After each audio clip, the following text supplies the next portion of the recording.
Viva Las Vegas has turned into Viva Lost Wages as builders run for the exits and continue to lay off massive amounts of workers.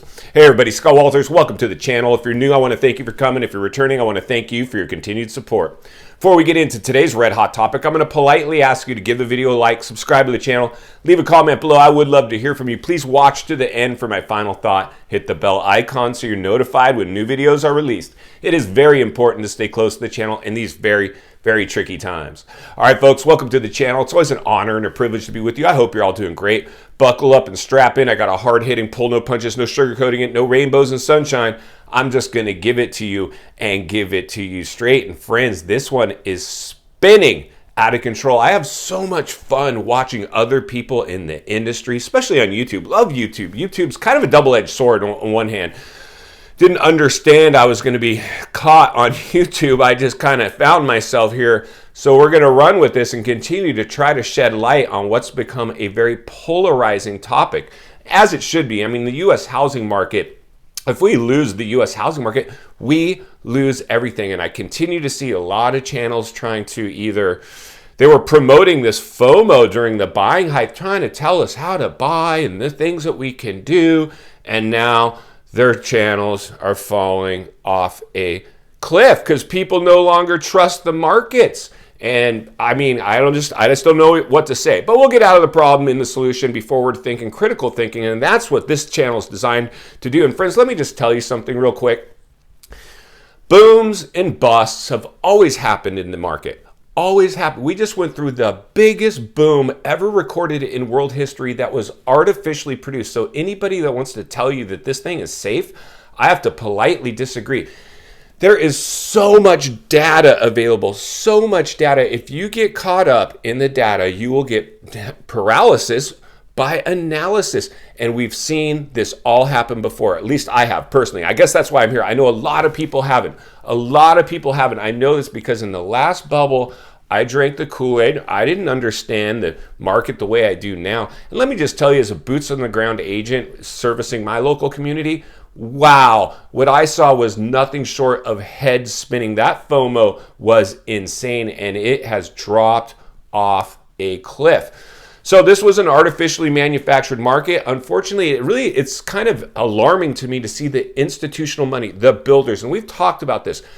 They are going to start liquidating homes at a loss, and they're already doing that. They're going through price cuts, trying to dump these homes as quick as possible. A lot of people, regular everyday people, are going to get stuck on the market because it's much more painful for them. But make no mistake about it, this has happened before, it'll happen again, and just as fast as this bubble is created, it has in fact reversed course, and it's probably reversing course even faster. Today we're going to take a look at what's going on with builders. They're laying off. This is insane because for me, I just shake my head because this happened in the last downturn.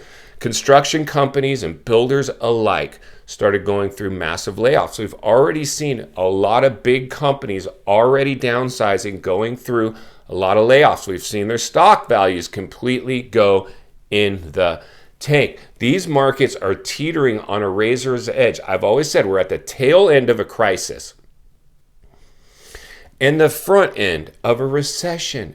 People are very unaware of what's going on. Today we're going to read an article. We're going to hear from one of the builders in Las Vegas that drank the Kool-Aid, and plenty others out there. Oh my gosh, poor Vegas. Vegas, as well as others, there's a lot of big cities right now, and this will have contagion. It will have a spillover effect. It will slowly migrate all over the nation. So today we're going to do a quick read, some of the bullet points, and paraphrase a few of the things in this article so you can understand and get a frontline report on what's happening in one of America's greatest cities, Las Vegas. Let's roll this footage, and then we'll meet back right here and wrap it up. Layoffs feared as new home sales plummet in July. Builders in southern Nevada sold 434 homes in July, down from 713 the previous month. I've heard one of the builders making some layoffs, but I don't know any of the details. So I'd imagine with the permit activity also falling, there will be some residual effects across the industry. Farley says one competitor has already laid off 150 workers. I do anticipate home builders to slow down their current construction as well as their pipeline for the next year in anticipation for an unexpected recession in 2023. Interest rates increased the highest percentage jump in the shortest amount of time in history, the Southern Nevada Home Builder Association said in this statement. That shocked home sales as some buyers canceled because they were priced out of the new rates. Redfin reports nationally some 60,000 home purchase agreements, new and resale, fell through in June, equal to about 15% of the homes that went under contract that month. That's the highest cancellation rate since the pandemic began. The association reports 7,331 single-family homes for sale in July had no offers. That's up 144% from a year ago. It's pretty easy to connect the dots between higher interest rates and reduced demand, which is going to suppress prices. At a July auction, builders made no offers on 8 of 20 tracts of land. That is crazy. Not even an offer. Commercial construction is on a drip now, and companies are struggling with having the financials necessary for bonding big projects. The article continues on to just have a pretty bleak outlook on the whole Nevada real estate industry. Let's get back to the office so we can wrap this one up. So there you go, a little frontline report on what we're seeing in Las Vegas. And listen, friends, we're just scratching the surface. I hope you understand this. If you're new, please subscribe right away. There has never been a more important time in U.S. history to get forward-thinking, critical thinking around like-minded people. I want you guys to be very, very careful right now. This is a stern warning. If you're watching other channels that are trying to minimize the severity of what we're going through right now, don't. Because here's the thing. In the last bubble, the same exact thing in terms of the way people were thinking was happening just like now. This time, when we entered into the correction, it's always correction, recession, full-blown crash. This is what happened in the last bubble on the front end of the correction. Oh, we're going through a correction. It might be a good time. If you've been on the sideline, if you're a buyer, there might be buyer opportunity for you. Prices are coming down. Let me just tell you, I bought my property, one property in the last bubble. All my other properties I bought outside the bubble. I always said, millionaires, 95% of all millionaires didn't get rich buying in the height of a super bubble. They bought outside the bubble. I bought plenty of properties outside the bubble, investment properties. I wanted to buy my home, and I almost did it in this bubble because everybody was. And I see people in the industry that went out, that lived through the last crash too, and went and bought in this bubble because it was so polarizing, was that herd mentality, like I always talk about as a trained salesman, trained in the psychology of people, the psychology of sales. I saw what was happening, and I said, no, you got to wait. This thing looks too crazy, and we're seeing what's happening. So like I said, friends, what's going to happen in this one is a lot of people are going to minimize what's going on. This thing will play out. We are on the front end.